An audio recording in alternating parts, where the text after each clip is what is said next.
Mutual fund में invest करना है तो म्यूचुअल फंड में इन्वेस्ट करने की कोई चेकलिस्ट होगी? क्या सोच के आप म्यूचुअल फंड में कौन सा स्कीम ले लेंगे, किस तरीके से उसको रखना है, ईमेल आईडी की क्या वैल्यू है, किस तरह से होल्डिंग होनी चाहिए, हस्बैंड वाइफ कैसे लें उसको, मोड ऑफ होल्डिंग क्या हो, डीमैट में लें, आप ऑनलाइन लें, ऑफलाइन लें, क्या फ़र्क पड़ता है, स्कीम सिलेक्शन कैटेगरी वाइज कैसे होगा, ये सारे जवाब आपको दूंगा इस वीडियो में, अंत तक देखिएगा। वीडियो थोड़ी सी लंबी हो सकती है, अगर आपके पास समय कम हो तो आप वीडियो को सेव कर लीजिए, बाद में इसको एज ए चेकलिस्ट यूज़ करिए, because it is really going to be valuable for you. तो अंत तक बने रहिएगा वीडियो में, और वीडियो पसंद आए तो लाइक कर दीजिएगा एंड चैनल को ज़रूर से सब्सक्राइब कर दीजिएगा ताकि कोई भी अच्छी इन्फॉर्मेशन आपसे ऐसी ना छूटे। वीडियो की शुरुआत करते हैं। Purpose of investment and achievement. क्या होगा पर्पज़ इन्वेस्टमेंट का? आप कहोगे विप्लव इन्वेस्टमेंट का पर्पज़ क्या होता है? रिटर्न बनाना, लेकिन कितना? म्यूचुअल फंड को हम कैसे जानते हैं? क्या म्यूचुअल फंड में सिर्फ और सिर्फ शेयर बाजार से रिलेटेड इन्वेस्टमेंट होता है, या एफडी से रिलेटेड भी होता है, या दोनों को मिला के भी होता है? तो क्या है म्यूचुअल फंड में इन्वेस्टमेंट का तरीका, पोर्टफोलियो कौन सा होता है? जब मैं पर्पस की बात करता हूं तो देखिए, आप रिटर्न खाली लेकर के वहां पे इन्वेस्टमेंट रखेंगे ऐसा नहीं है। कुछ ना कुछ उससे आप रिटर्न बनाएंगे, तो आप ग्रोथ के लिए कर रहे हैं, आप रेगुलर इनकम के लिए कर रहे हैं, क्या मकसद है आपका? और जब मैं अप्रोच की बात करता हूँ अचीवमेंट वर्सेस इन्वेस्टमेंट की, सबसे इंपॉर्टेंट बात आती है आपके गोल की। आपका गोल कुछ भी हो सकता है। आपको बच्चों के एजुकेशन के लिए पैसा चाहिए, आपको एक अमाउंट चाहिए, कितने साल बाद चाहिए, आपके पास में मान लीजिए एक्स अमाउंट पे की ज़रूरत है। अभी मैं अमाउंट पे नहीं आता। नॉर्मली लोग क्या करते हैं, हमारा एक ट्रेडिशन है इन्वेस्टमेंट करने का। आपने सेविंग किया, आपने बहुत शिद्दत से सेविंग कर ली, हर महीने सेविंग कर रहे हैं। आपने किसी शख्स को बुलाया, एडवाइस ली, एडवाइस लेने के बाद आपने कहा चलो इन्वेस्टमेंट कर देते हैं। अब मुझे एक बात बताइए, आपने इन्वेस्टमेंट कर दिया, 5 साल का इन्वेस्टमेंट किया, 10 साल का इन्वेस्टमेंट किया, 10 ईयर्स का इन्वेस्टमेंट मैंने मान लिया, तो अगर 10 साल के बाद आपने यहाँ पे 1 लाख रुपए लगाए हैं, 10 साल बाद 2 लाख रुपए हुए, तो क्या आप ये देखोगे कि 2 लाख रुपए से बच्चे की एजुकेशन हो पाएगी या नहीं, उसके हिसाब से कॉलेज चुने? या आपने रिटायरमेंट के लिए लगाया है, आपने पैसा डाल दिया, आपने सोचा हर महीने एक एसआईपी कर देते हैं, जो पैसा होगा उससे आगे का पूरा, अगर मान लीजिए रिटायरमेंट का पैसा है तो 60 की उम्र तक जो पैसा आपके पास बनेगा उससे आगे जी लेंगे जैसे जीना है। ये है कॉमन अप्रोच। लेकिन अगर मैं बात करूं कि आपको अचीव करना है, तो अचीव करने का तरीका क्या होगा? यहां पे बच्चे के लिए चाहिए 20 लाख महंगाई के साथ, तो मुझे कितने का इन्वेस्टमेंट करना पड़ेगा? ये एक्सरसाइज आपको पहले करनी पड़ती है, ये बाद में नहीं। और इस एक्सरसाइज को बिना किए क्या हम कोई इन्वेस्टमेंट कर सकते हैं? देखिए, इन्वेस्टमेंट आप क्यों कर रहे हो?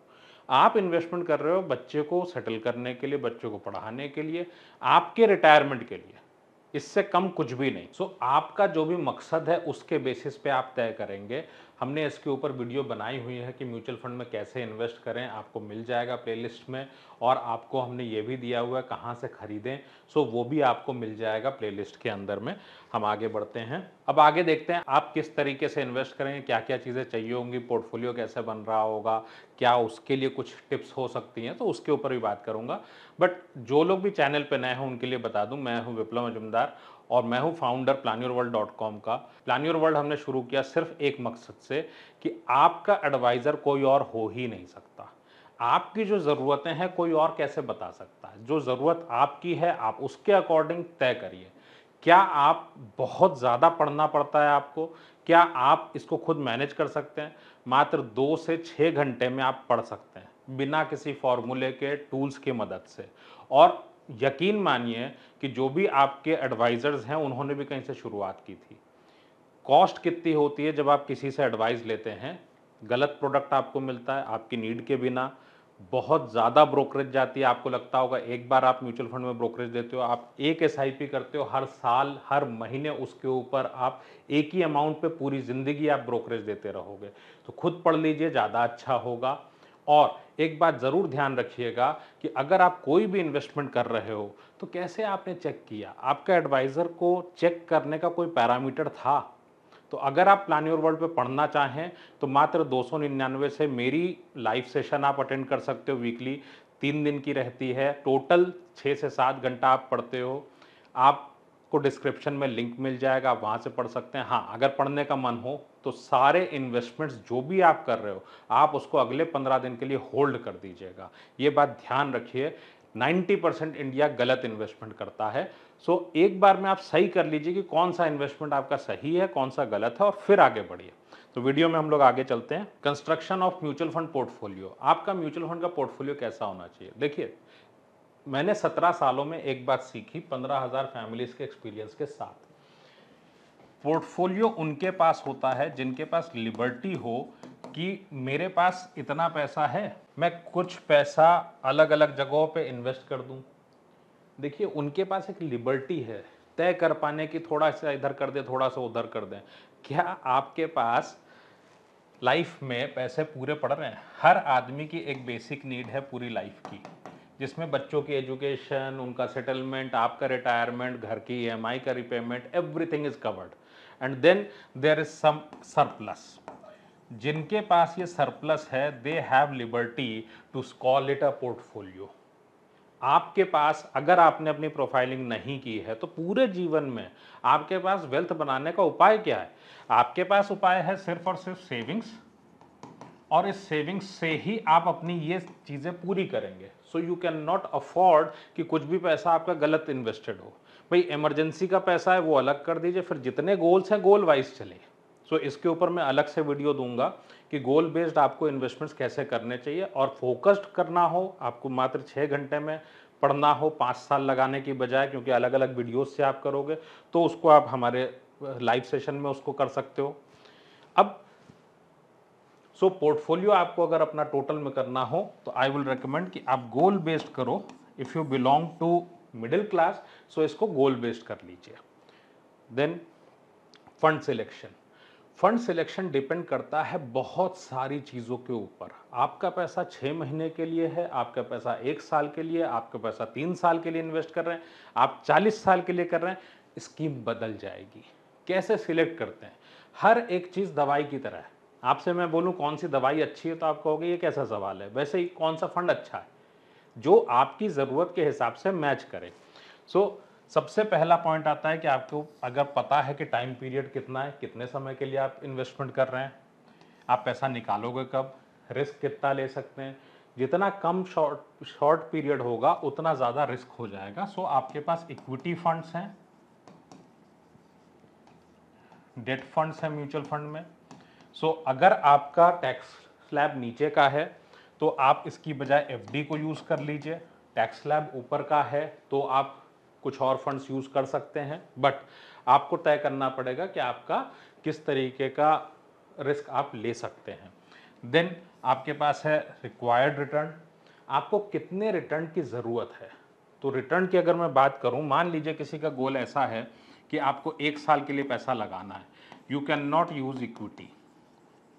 आपको इक्विटी नहीं चाहिए। इक्विटी में आप तभी जाएं जब आपका पैसा 5 ईयर्स के लिए मिनिमम आपको नहीं चाहिए, और कोई इमरजेंसी हो जाए, कोई बात हो जाए तो आपको ये पैसा छूना ना पड़े, तभी आप इसमें पैसा डालें, वरना ना डालें। Then same scheme category. Scheme category कैसे डिसाइड करेंगे? रिस्क के बेसिस पे, रिक्वायर्ड रिटर्न, इनके बेसिस पे आप रिस्क कैटेगरी तय करते हैं। रिस्क सबसे ज़्यादा इक्विटी में होगा, इक्विटी के बाद आप डेट में होगा, और अगर आपका समय बहुत कम है तो आप एफडी ही यूज़ करिए। देन कंपनी होगी, किस कंपनी में आप जाना चाहेंगे? मेरे हिसाब से म्यूचुअल फंड में जो बड़ी कंपनियां हैं उनको ही चुने पहले, ताकि इनके साथ आपको ना प्रोवन ट्रैक रिकॉर्ड मिल जाता है। 10 साल से चल रही है, 20 साल से चल रही है, उस केस में आपके लिए आसान हो जाता है उसको ट्रैक करना। देन स्कीम नेम, ये बहुत ही सब्जेक्टिव है, इसके ऊपर अलग से हम लोग किसी दिन वीडियो बनाएंगे। अगर आपने इसको आइडेंटिफाई किया हुआ है, अगर आपने नहीं किया हुआ है एंड आप शुरुआत कर रहे हैं, you can start with index fund. किसी भी बड़ी कंपनी का इंडेक्स फंड ले लीजिए। इंडेक्स फंड के साथ आप इसको करेंगे तो आपके लिए ये सेफ हो जाएगा, अगर ये इक्विटी में है। डेट का है तो उसके लिए अलग से आपको स्पेशलिस्ट की ज़रूरत पड़ेगी। इफ़ यू बिलोंग टू अगर आप शुरुआत कर रहे हैं तो बेटर है आप एडवाइज़र के ज़रिए इसमें इन्वेस्ट करें, डेट फंड्स में डायरेक्टली खुद ना करें। इस बात को ध्यान में रखिए। देन डायरेक्ट और रेगुलर, अगर आप एसआईपी चला रहे हैं, अगर आप बहुत लंबे समय के लिए इन्वेस्ट कर रहे हैं, तो आप डायरेक्टली इसमें इन्वेस्ट कर दीजिए। अगर आप डेट में जाना चाहते हैं, अगर आप बहुत सारे अलग अलग फंड्स लेना चाहते हैं, पढ़ाई नहीं करना चाहते हैं, आप चाहते हैं कि ठीक है आप कोई अगर पैसे ले रहा है आपका, देखिए अगर आपका पोर्टफोलियो साइज ओवरऑल 25 लाख से नीचे है, आपको किसी भी हाल में किसी एडवाइज़र की ज़रूरत नहीं। वैसे तो हम बोलते हैं 3 करोड़ से नीचे आपको एडवाइज़र की ज़रूरत नहीं है। आप पढ़ लीजिए, बिकॉज हर साल आप 1.25% उसमें खो रहे हैं। सो इस वजह से आपको क्या होता है, बहुत बड़ा नुकसान होता है मैच्योरिटी पे। इसके ऊपर हमने अलग से एक वीडियो बनाई हुई है। सो कुछ लोग जो स्टार्ट कर रहे हैं they should go through direct plan, and direct में जा रहे हैं तो फाइनेंशियल एजुकेशन मस्ट है, याद रखिएगा। लमसम और एसआईपी। अब देखिए लमसम और एसआईपी का फ़र्क क्या है, आपके पास एक मुश्त पैसा है, आप इन्वेस्ट करना चाहते हैं, कर दीजिए। सो बाजार इस तरह से चलती है। सो आपके लिए आसान क्या है, अगर आप न्यू कमर हैं, आप नया इन्वेस्टर हैं, सो आप पार्ट्स में इन्वेस्ट करिए, वो आपके लिए ज़्यादा अच्छा होगा। बिकॉज आपको कभी भी ये खतरा नहीं होगा कि यहाँ पे ख़रीदा और यहाँ पे बेचा। सो उस केस में हम एसआईपी पे जाते हैं। अगर आप रिस्क बियर कर सकते हैं, आप लमसम में जा सकते हैं। मार्केट को कोई भी टाइम नहीं कर सकता। हम ये बोलें आज लोएस्ट है कल हाईएस्ट है, ऐसा संभव नहीं है किसी भी इंसान के लिए। So it's up to you. अगर आप नए इन्वेस्टर हैं तो आपको एसआईपी से ही जाना चाहिए। देन ग्रोथ लें, डिविडेंड पे आउट लें या डिविडेंड री इन्वेस्टमेंट लें। अगर आप एसआईपी कर रहे हैं, लॉन्गर ड्यूरेशन के लिए ले रहे हैं, तो आपको ग्रोथ ऑप्शन ही लेना चाहिए। ग्रोथ में क्या होता है, आपका पैसा बढ़ के मिलेगा, मार्केट की वैल्यू पे मिलेगा, जो भी अप्रिसिएशन है उसके लिए आप लगा रहे हैं। सो ये मार्केट के हिसाब से अप्रिसिएशन पे आएगा। और अगर आप डिविडेंड पे आउट लेते हैं तो मार्केट बढ़ी, आपका पैसा आपको वापस मिल गया, एनएवी इमीडिएटली नीचे आ जाती है। सो इस बात को ध्यान में रखिए। So dividend pay out option में थोड़ा थोड़ा आपका जो प्रॉफिट बुकिंग है वो होती रहती है, but it's up to you, आप कैसे चाहते हैं। सो आई विल रिकमेंड कि आप उसमें ग्रोथ में ही जाएं। देन आती है रिक्वायरमेंट्स। रिक्वायरमेंट्स क्या क्या हैं, एप्लीकेंट, कितने एप्लीकेंट हो सकते हैं, ए बी सी, 3 एप्लीकेंट हो सकते हैं। और एक बार अगर फोलियो में आपने एप्लीकेंट ले लिया, अकाउंट में एप्लीकेंट्स ले लिए हैं, 2 लिए हैं, तो इस पर से ना आप ऐड कर सकते हैं ना रिमूव कर सकते हैं। सो आई विल रिकमेंड, अगर आप मिडिल क्लास से हैं, आप इसको ए एंड बी करके कर सकते हैं, या ए करके, मतलब आपका पैसा है, आप अपने नाम से या हस्बैंड वाइफ अपने नाम से इसको कर सकते हैं, फर्स्ट एप्लीकेंट सेकंड एप्लीकेंट करके। जितने एप्लीकेंट होंगे सभी का केवाईसी लगेगा, फ़ोन नंबर लगेगा, ईमेल आईडी लगेगा, और बैंक डिटेल्स आपकी ही लगेगी। सो जिसमें आप फर्स्ट एप्लीकेंट के ही बैंक डिटेल्स यहाँ पे दें। देन नॉमिनेशन ज़रूर प्लान कर लीजिए पहले से पूरी फैमिली का। So it is a part of financial planning. अगर आप फाइनेंशियल एजुकेशन लेते हैं तो automatically financial planning is covered. So nominations को प्लान करना पड़ेगा आपको, बिकॉज इट इज़ मैंडेटरी, और आपको वैसे भी करना चाहिए। देन ऑनलाइन लेना है या ऑफलाइन। सो ऑनलाइन ऑफलाइन के केस में आप जिसमें कंफर्टेबल हो उस तरह से इसको कर सकते हैं। आप ऑनलाइन लें तो भी आपका फोलियो वहाँ पे ऑफलाइन अवेलेबल रहता है अकाउंट, आप ऑफलाइन लें तो भी ऑनलाइन अवेलेबल रहता है। सो इट्स इममटेरियल कि आप किस तरह से ले रहे हैं, ये आपकी कन्वीनियंस पे और कंफर्ट पे ज़्यादा है। Take financial education for wealth. आपका एक पूरी लाइफ में आप जो भी सेविंग्स से बनाएंगे, आपकी फाइनेंशियल एजुकेशन से ही सब कुछ आगे का तय होगा। सो अगर आप आगे की पढ़ाई करना चाहते हैं, आप चाहते हैं कि आपकी वेल्थ आप ही के काम आए, एडवाइज़र्स के बीच में आपका पैसा ना घूमे, खेले नहीं कोई उसके साथ में, बच्चों का पैसा बच्चों को मिले बढ़ करके, तो आपको खुद ही पढ़ना चाहिए। और इस पढ़ाई में मैं आपके साथ में हूँ। हम लोग normally Tuesday to Thursday evening में सेशन करते हैं।